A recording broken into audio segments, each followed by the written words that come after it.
Hello, welcome to Health Talk. I'm Dr. Manny. As parents, we'll want our kids to have a good night's sleep. But sometimes that's easier said than done. A lack of sleep can affect not only your child's health, but the entire family. Here to talk about how that's possible is an expert, Dr. Marc Weissbluth. He is a well-renowned expert on sleeping children, or helping your child fall asleep, and he is also the author of Healthy Sleep Habits, Happy Child, which is a must-read for anybody that has a kid. So, Doc, yes. I deliver babies for a living, and yes. I tell you, I deliver them, I give them to the mom and dad, and off they go with their pediatrician, and of course they come back, 4 weeks later for the postpartum check, and the mother is all disheveled and she's tired and crying, and she says, my kid doesn't sleep well, I don't know what to do. So let's talk about signs of lack of sleep in children. Sure. What are they? Well, initially they might have a little rubbing of the eyes, a little bit slowness in their speech, slowness of their behavior. They might show less interest in their surroundings as they become drowsy. But then as they become overtired, they become irritable, cranky, and more full of nervous energy. They get a second wind. They get a little bit wired, especially at the end of the day around 4 or 5 p.m.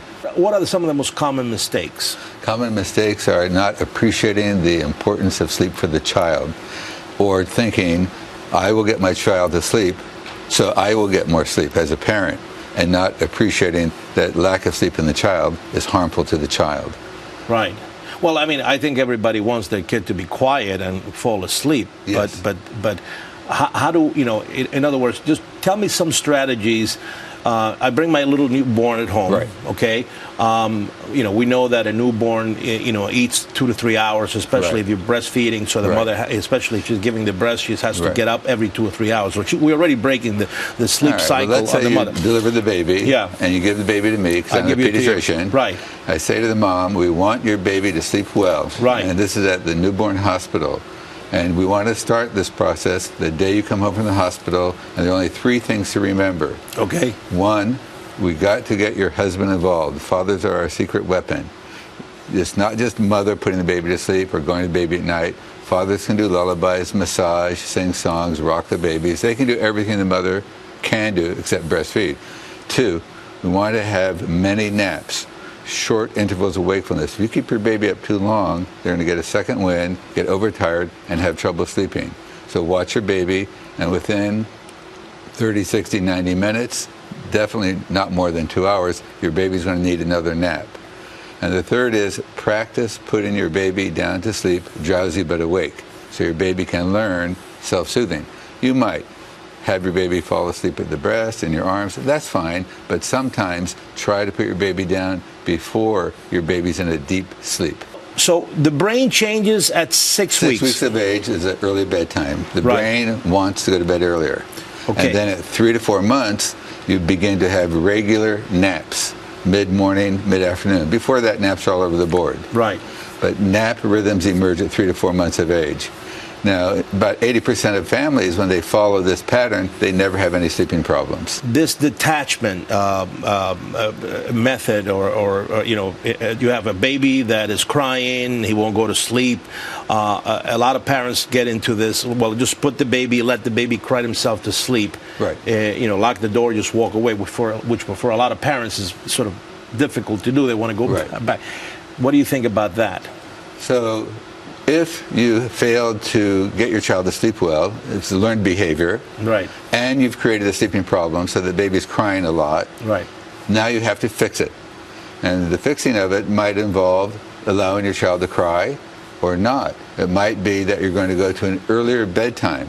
It might be that you're going to make sure the naps are in place when they should be to get your child better rested.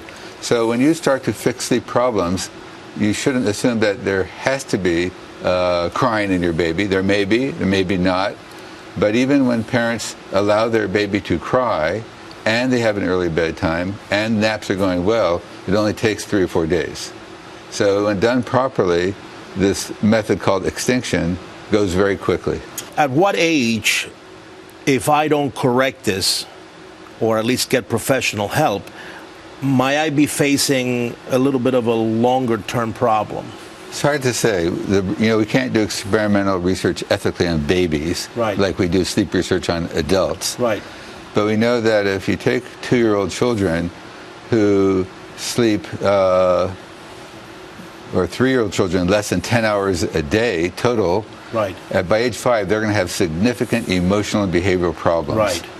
We know that 2-year-olds today are sleeping about a half hour less than previous generations. So there is a problem of less sleep, and I would say there's never a benefit in having your child sleep deprived. Right, right. So but there could be long-term consequences if you don't pay attention. At every age, in every study, you see behavioral, emotional, cognitive deficits with sleep deprivation.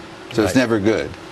The new facts are that we see impairment in emotional learning, the ability to distinguish facial expressions when you're sleep deprived. Right. So parents should strive to help their child sleep at any age. We're not perfect. Right. Your children will become sleep deprived sometimes, but we want to avoid chronic sleep deficits. All right. Well, this is great information, and I'm sure that a lot of parents out there are going to benefit, and of course they could also benefit by getting his book, Healthy Sleep Habits, Happy Child, which is available everywhere, I'm assuming, Doc. Thank you very much. And if you want to have any questions regarding this or any other topic, send them here at Fox at drmanny@foxnews.com. Until next time, I'm Dr. Manny.